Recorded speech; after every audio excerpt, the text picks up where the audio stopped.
Hey, what's up? What's up? You're back on my YouTube channel. Erlang sa Kalam Konyo right here, yo. So, ano ba pag-uusapan natin ngayon, guys, no? Okay, tigil mo na sir yung kalokohan mo. Teka muna.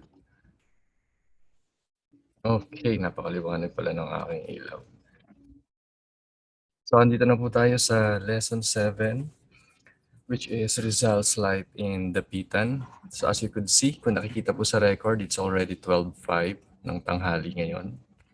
And una muna humingi ako ng paumanhin kung kayo ay nahirapan sa quiz ng lesson 6 and 7. Partly kasalanan ni Sir because hindi natin natapos within the given week or weeks yung dapat kong i-discuss. So sana ako po ay mapatawad nyo. And I hope with these Zoom recordings ay makatulong to sa darating na midterm exam. Kaya panoorin nyo po ito maigi. Huwag kukurap, dilat lang ng ganyan at pag kami tinanong si Sir, oo lang po, and yes po. Okay, naririnig po ba ako? Oo, naririnig ko ang sarili ko. Anyway, seryoso muna. Teka, may nag-PM na naman. Sino kaya itong estudyante? Okay, naghaha-react sa sinabi ni Sir na kalokohan sa GC. Good, plus 10. So okay, results life exile in Dapitan. So kung maalala po natin, ending ng lesson 6 was yung kanyang interview kay Despohol. It also end up with being arrested, no? Kasi meron daw nakitang leaflet ng mga anti-friar sa pillowcase ng kanyang sister na si Lucia. Pero I think it was more of a setup. Kasi nga bago pa man yon galing Hong Kong, nagpadala ng cablegram yung mga Spanish in Hong Kong na nagsasabing the rat is in the trap. Ibig sabihin, nasa patibong na, nahulog sa patibong si Dr. Jose Rizal. So yun po, then kinulong siya sa Port Santiago ng 10 days. Then after that, on board a ship, dinala po siya sa Mindanao, sa Dapitan, kung saan siya ay mananatiling in exile. So let's move on. So, how was his life in Dapitan? Ano po ba yung unang-unang nangyari pagdaong niya doon? So, siya po ay pinapili kung saan niya gustong manuluyan. Siya ba ay manunuluyan kay Father Antonio Obac, isang Jesuit priest, or doon kay Commandant Captain Ricardo Carcinero? So, tinimbang po ni Rizal. Doon sa Jesuit priest, marami pong conditions. So namely, kailangan niyang yung mga sinabi niya against the friars, yung mga sinabi niya against Catholic Church. So alam na natin, di ba?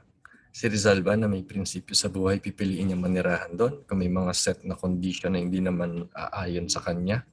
So pinili niya pong manirahan doon kay Captain Ricardo Carcinero. So ito po, Rizal, pambira ka naman, sir. Ba't may apostrophe S yan? Mali naman ang grammar mo. So, ibig sabihin yan, iti-take down ko po itong PowerPoint sa Neura and sa Google Drive at papalitan ko. Hindi uubra kay sir ang mga pagkakamali kahit isang letra or kuwit man yan. Rizal could have stayed in the Dapitan Parish Convent with Father Antonio Obac if he had retracted his anti-Catholic pronouncements and made a general confession of his past life. So, kung ako din si Rizal niya, no, kakaiba ang prinsipyo talaga ni Rizal. Bakit ko naman nire-retract at bakit ako magko-confess ng mga ginawa ko, no? Kung para kay Rizal, it is for the freedom niya at freedom on a bigger scale ng mga Pilipino. So, kaya po dahil dyan, Rizal instead opted to live with the commandant, Captain Carcinero, in a residence called Casa Real. So, matatawa kayo kung binasa nyo yan or napanood nyo sa YouTube yung mga lesson about this, yung exile niya. Imbis na maging parang bantay ni Rizal tong si Captain Carcinero, they end up being such good friends. Malalaman nyo pa mamaya, tumaya sila sa loto and nanalo sila. So later in his life, in the Pitan, Rizal wrote a poem, a Don Ricardo Carcinero, honoring the commandant during his birthday on August 26, 1892. After that, ito na nga yun, September 1892, they both won a lottery. Pero tatlo po silang nanalo doon. Hati-hati sila sa premyo. So the Manila lottery ticket number 9736 or 9736 were jointly owned by Rizal, Carcinero, and a Spanish resident of Dipolog. So second prize yun na panalunan nilang 20,000, which I think during that time, the 19th century, would amount to medyo malaki-laki. No? I-research ko nga sa internet. Ano ang katumbas ng 20,000 before? So Rizal used some part of his share, 6,200, so they divided it into three. In procuring a parcel of land near the coast of Talisay, it is a barrio near Dapitan. So na-exile siya sa Dapitan pero nanatili siya, most part of his exile was in Talisay po. Okay? So meron po siyang tatlong tinayo. Isang bahay na square, hexagonal, and octagonal. So dun sa square, ang mga tumitira po dun ay siya at yung mga bisita po niya, lalo na yung family niya. Dun sa hexagonal will be barn para sa kanyang mga manok. So yung naman pong octagonal is para sa kanyang mga pupils or students na tinuturuan. But later on, he would construct additional huts, HUTS, to accommodate mga pasyente po niya, mga out-of-town patients, yung mga recovering out-of-town patients. So ito po yung kanyang daily life as an exile. So ano-ano po ba ang ginagawa niya araw-araw, oras-oras? So during his exile, he practiced medicine, he taught some pupils, and he engaged in farming and horticulture. So 1893 po niya itinayo yung kanyang maliit na eskwelahan doon na nagsimula na may 3 estudyante lang. Pero pag end po ng kanyang exile, medyo dumami po. It was about 20 students nung kanyang sa end po ng kanyang exile. So Rizal would rise at 5 in the morning to see his plants. So isa siyang plantito. He feed his animals and prepare his breakfast. So after that, having taken his morning meal, he would treat the patients who would come to see his house. So he would paddle his boat called the Baroto. Meron siyang dalawa nito. He would then proceed to the Pitan to attend to his other patients there the whole morning. So may mga pasyente rin po siyang nasa Dapitan na hindi kayang pumunta sa kanya sa Talisay. So siya pa po ang pupunta. Ayan po ang example ng Baroto. Medyo modern na yan, medyo magandang tignan. Lalo na yung picture, kaya malalaman yung modern Baroto na yun na ipakita ni Sir po sa inyo. Next, after that, Rizal would return to Talisay on board his Baroto again to take his lunch. So he would teach his pupils starting at around 2 p.m. and it would end later in the afternoon at 4 or 5. So with the help of his pupils, Rizal would spend the rest of the afternoon in farming and planting trees, watering the plants, etc. So tinutulungan po siya ng mga estudyante niya na tinuruan din niya po. And in the evening, he would spend the night reading and writing. Next, Rizal and the Jesuits. So the very first attempt by the Jesuit friar to win him back to the Catholic fold was the offer for him to live in the Dapitan Convent. Yun yung kay Father Obac. Pero yun nga po is tinurn down niya, no? So the Jesuit order assigned to Dapitan the priest Francisco de Paula Sanchez. So sino po ba yung si Francisco de Paula Sanchez? So kung maalala po niyo po, siya yung kanyang favorite teacher sa Ateneo. And what? So he could not be convinced to change his mind, but nevertheless, yung kanilang differences in belief did not get in the way of their good friendship. No? After that, the priest Pablo Pastels, superior of the Jesuit Society, in the Philippines also made some attempts by correspondence. So 4 times they exchanged letters from September 1892 to April 1893. But still, he was not convinced na mag-retract or mag-confess ng kanyang mga statements. So hindi nila matitinag or mabibend si Dr. Jose Rizal. So what are some of the achievements of Dr. Jose Rizal in Dapitan, specifically in Talisay? So Rizal provided community services in Dapitan like improving the town's drainage and constructing a better water system using empty bottles and bamboo joints. Aside from that, tinuruan din po niya yung mga tao doon about health and sanitation to avoid spread of diseases.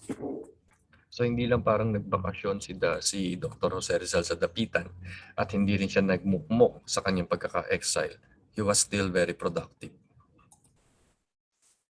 With his Jesuit priest friend Sanchez, Rizal made a huge relief map of Mindanao in Dapitan Plaza. Plus, he also bettered the forest, thereby providing evident trails, stairs, and some benches. Ibig sabihin po, sa may forest, gumawa siya ng parang magiging daanan para hindi po maliligaw yung mga tao. Plus, para alam po nila saan sila dapat dumaan, no? Kasi meron siyang trail na ginawa. So aside from that, he was also the town's doctor. Rizal equally treated all patients regardless of their economic and social status. Meaning, he would accept fees pero hindi pera. So yung mga kabayaran could be mga parang poultry, di ba? Or something na makakatulong sa mga crop niya. And at times, tumatanggap siya ng pasyente na libre, lalo na yung mga mahihirap daw. And he also offered other treatments to treat different diseases. Next, as a scientist and philologist, grabe naman si Rizal na parang ang sarap tuloy maging isang exiled na tao. Ang daming nagiging scientist, philologist, ano pa, teacher, doctor. So, unang-una po, pag sinabing philologist, it is someone who studies the history of language, especially by studying closely its literature. So Rizal inspected the Dapitan's rich flora and fauna, providing a sort of taxonomy to numerous kinds of forest and sea creatures. Ano nga ba ang flora and fauna? And ano ba ang taxonomy? Flora refers to plant life. Fauna refers to animal life. So pinag-aralan po yan ni Dr. Jose Rizal and nag-provide siya ng mga taxonomy. Ibig sabihin ng taxonomy, it is the science of naming, describing, and classifying organisms. So from the collections he sent to a European scholar or European scholars, at least 3 species were named after him. So ito yung lumabas sa quiz na siguro sinumpa niyo si Sir. Sir, ano po ang Rhacoporus rizali? Ano ang Apogonia rizali? And ano yung Draco rizali na yan? So yun po yung mga species na pinangalan after Dr. Jose Rizal. So it is a dapitan frog, it is a beetle, and it is a flying dragon. So ibig sabihin may dragon na pala dati. Pero hindi siya fire-breathing dragon. It is a lizard. Tawag lang po doon ay dragon. So ayan po sila, Apogonia rizali, yung beetle, the Draconi rizali, yung flying dragon daw. So it's a flying dragon kasi kapag po yan nasa mataas na puno, kung makikita nyo naman, medyo expanded ang kanyang skin. Pag tumalon siya, pwede siyang mag-glide. Para siyang nagfa-fly. Okay? And the Rhacoporus rizali. Isang frog. Next. So, the spies and secret emissary. Kasi po, during his stay at Dapitan, or in Talisay, marami po siya mga visitors, no? Mga pasyente. At ito nga, may mga spiya rin at secret emissary. Sa una na dyan, noong March 1895, a man introduced himself to Rizal as Pablo Mercado. So, sino pa siya? So, he claimed to be Rizal's relative. So, he offered to volunteer to bring his letters, Rizal's letters, to certain persons in Manila So medyo nagduda dyan si Rizal kasi the visitor, Pablo Mercado, was very insistent. Mapilit, no? Siyempre magdududa ka nun, pambira naman. Wala ba namang konting ano yan, um, training paano maging spiya? So, nalaman-laman niya in the end dahil in-interrogate niya, ang totoong pangalan niya is si Florencio Nanaman of Cagayan de Misamis. So he was paid as a secret agent by the Recollect Friars. Okay? But knowing Rizal, being always good-natured person, umuulan nung gabi. So imbis na sipain niya palabas ng bahay at umalis ka dito, spiya ka, inaccept pa rin niya no, na manuluyan doon hanggang sa tumila ang ulan kinabukasan. So, tinanggap niya sa bahay si Florencio na naman. Buti nga lang no, hindi gumawa ng masama tong si Florencio na nung natutulog is nag-attempt kung ano man ng masama kay Rizal, like patayin siya. Siguro na ano rin, na consent siya, di ba? Hindi in-expect ni Florencio na gagawin yun ni Rizal after malaman ni Rizal na siya ay isang espiya. Ano pa po? So in June the next year, meron namang kakaibang emissary na dumating no, kay Rizal. Isang nagngangalang Dr. Pio Valenzuela was sent to Dapitan by Andres Bonifacio. Pero hindi pa agad alam ni Rizal yun. No? So nakadisguise siya, itong si Dr. Pio Valenzuela, na may kasamang isang pasyente na bulag. No? Di parang talagang ano, hindi mahalata. So ano po ba ang nais ibalita ni Dr. Pio Valenzuela? So, binalita niya kay Rizal na nakatipunan leader, ibinalita niya kay Rizal na may plano sila Andres Bonifacio na magkaroon ng uprising no, against sa Spanish government. But Rizal politely refused to approve that uprising because he suggested there could be peaceful way or means na mas maigi kaysa yung ganyan pong makipaglaban. Kaya nga kung i-compare si Andres is more on action, physical. Si Rizal more on, kung pwede mapag-usapan, diplomatic, di ba, mapag-usapan at makukuha yan sa maayos na usapan, much better. So the Katipunan leader believed that carrying out revolt has to be sanctioned first by Rizal. So kaya tumungo dyan si Dr. Pio Valenzuela because Andres Bonifacio is the Katipunan leader. Kailangan merong permission ni Jose Rizal yung gagawin nila. Kaso yun nga po, nag-disagree si Jose Rizal sa plano ng Katipunan during that time. So what else? Sabi pa ni Jose Rizal, if the Katipunan were to start a revolution, they had to ask support from rich and educated Filipinos kasi yun po yung makakatulong sa kanila makakuha ng mga armas at yun po yung makakaintindi much better ng situation ng mga Pilipino under the Spanish government. So nagbigay pa siya ng suggestion na pwedeng si Antonio Luna who was an expert on military strategy. Later on, malalaman natin sa history na si Antonio Luna was being, ano bang English noon? Tin Rider, di ba? May kwento-kwento na Tin Rider siya ni Emilio Aguinaldo. Pero that is a different story. So moving on, during his stay there, he was visited by loved ones. So at least kahit paano napapawi ang kanyang lungkutan na napalayo sa kanyang mga mahal sa buhay. So while in Dapitan, nalaman ni Rizal na namatay ang kanyang true love na si Leonor Rivera. So ito ay malaking dagok sa kanyang buhay, no? Pero somehow, ito ay medyo nabawasan ng konti ang lungkot sa pagbisita ng kanyang nanay noong August 1893 kasama ang kanyang anak ni Doña Teodora na si Trinidad. So saan sila nanirahan? 3 yung bahay na ginawa doon ni Rizal. So doon sa Casa Cuadra or yung square house. So while being there, successful niyang naoperahan uli ang katarata naman ng kanyang nanay. And ano pa po, hindi lang yung kanyang nanay at ate ang dumadalaw sa kanya.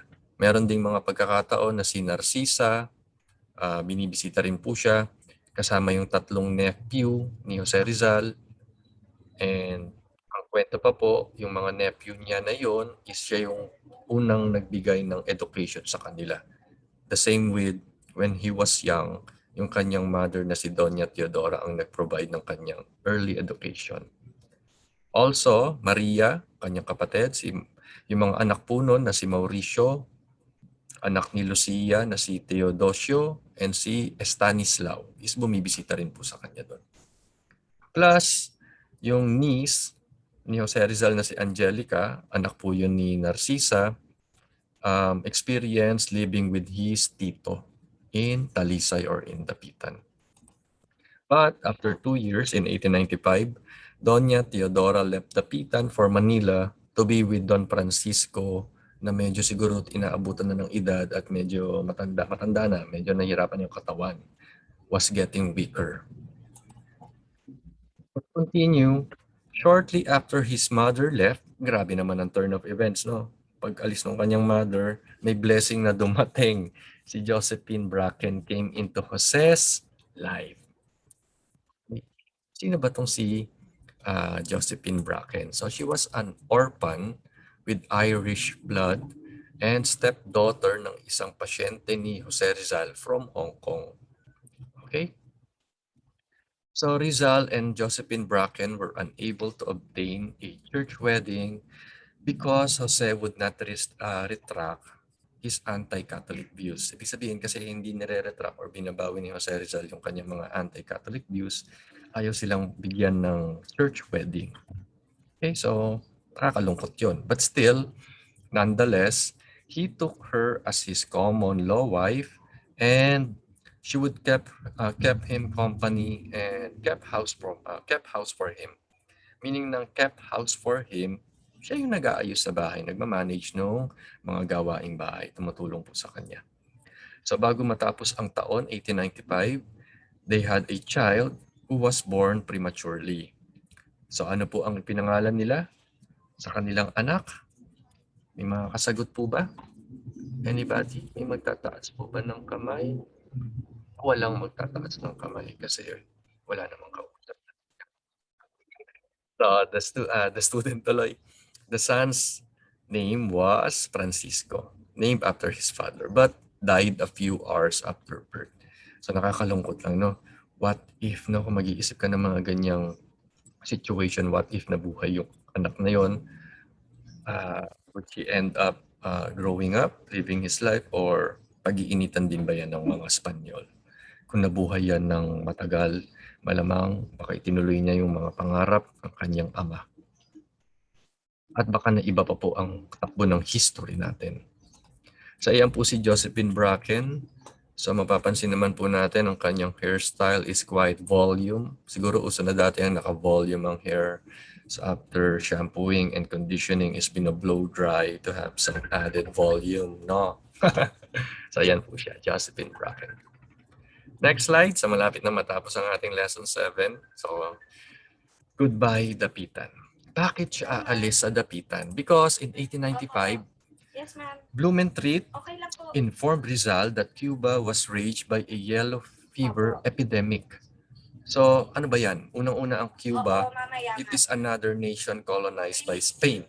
Ano naman ang yellow fever? It is like a flu-like disease dala ng Egypti mosquito. Familiar ba? Egypti mosquito? Yan din po yung nagbibigay ng dengue.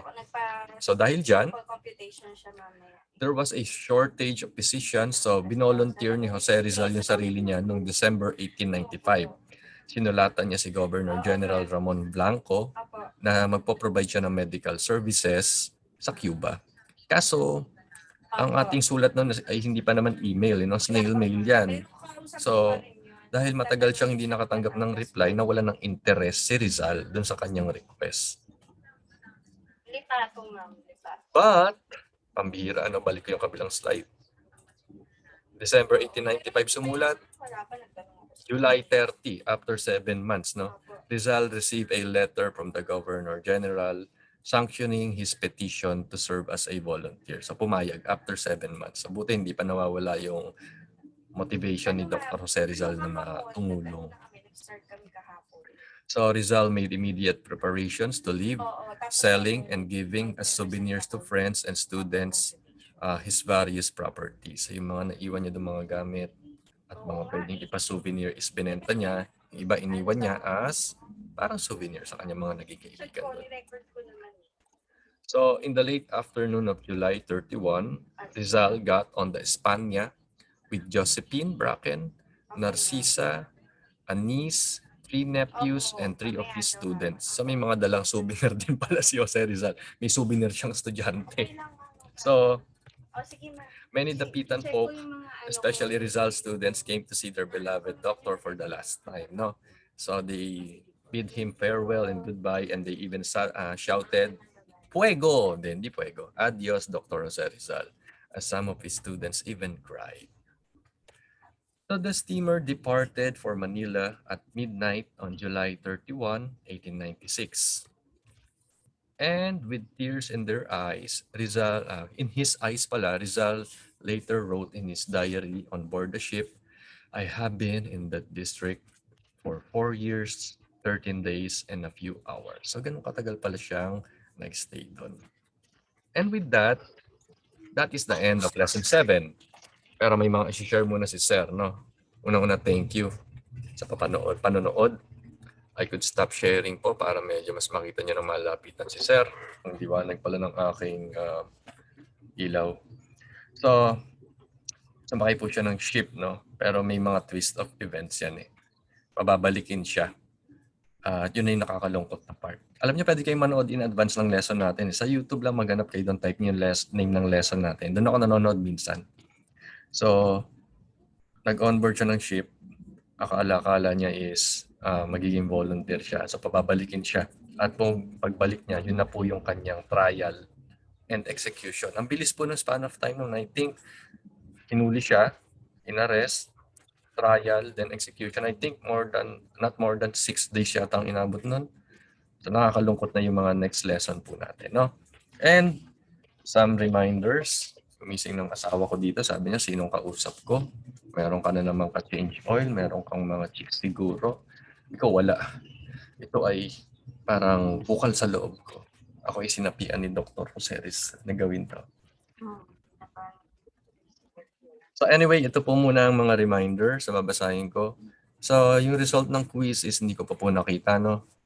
So some of you may have gotten low grade or high grade. So sabi ko nga sa GC, yan ang preview ng midterm exam na ginawa ni Sir Teves. 30 yan, may 20 pa na hindi nyo nakita.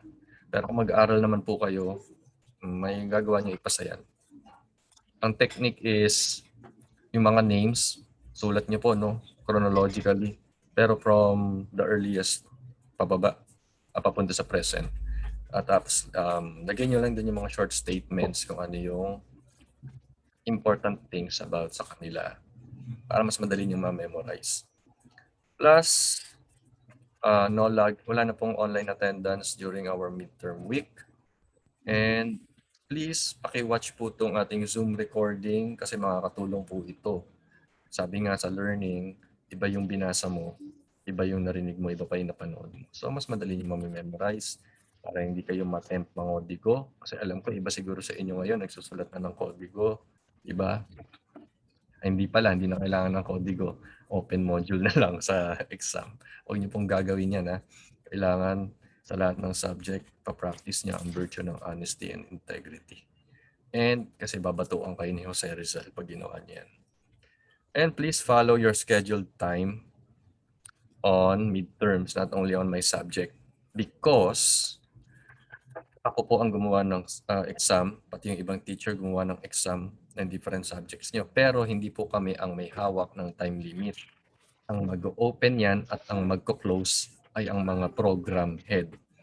So, wala po akong magagawa pag sinabi nyo sa akin, "Sir, paki-open po uli." Kasi hindi ko siya pwedeng i-open. Kasi yung controls ng exam ay binigay din sa program head. So wala na akong authority nun. Ang tanging gagawin lang namin is ang mag-send ng link sa exam. Plus ang accommodate ng question nyo pag nagka-problema within the time limit. Pero pag hindi na po nakapasok doon, kayo na po ang makikiusap sa dean siguro or sa program head or baka bibigyan kami ng authority na kami nang mag-assess ng inyong mga dahilan. Okay? So yun nga po, sabi ni Sir, meron akong mga, katulad ni Jose Rizal, bago siya mag-bid ng farewell, mga pamana po, no? So, kanino ko ba ibibigay yung mga lupain? Kanino ko ba ibibigay yung mga kalabaw na sakitin? Sinong magmamana sa kanila? At syempre, yung pinakamahalaga, yung mga alak na hindi naubos ni Sir dito. Sino bang magmamana ng mga Alfonso Light na yan? So, gagawa po ako siguro ng separate list or video. Yung TikTok ni Sir na 2 minutes, hindi ko na muna siya tinuloy. Hindi ko siya itutuloy kasi baka doon pa kayo mag-focus, maubos yung oras niyo sa panonood ng TikTok ni Sir. Tsaka ako na lang ibibigay yan pagka tapos ng midterm at magaganda po ang nakuha niyong grade. It is already 12:35 in the afternoon lunchtime, so I think I could already stop this.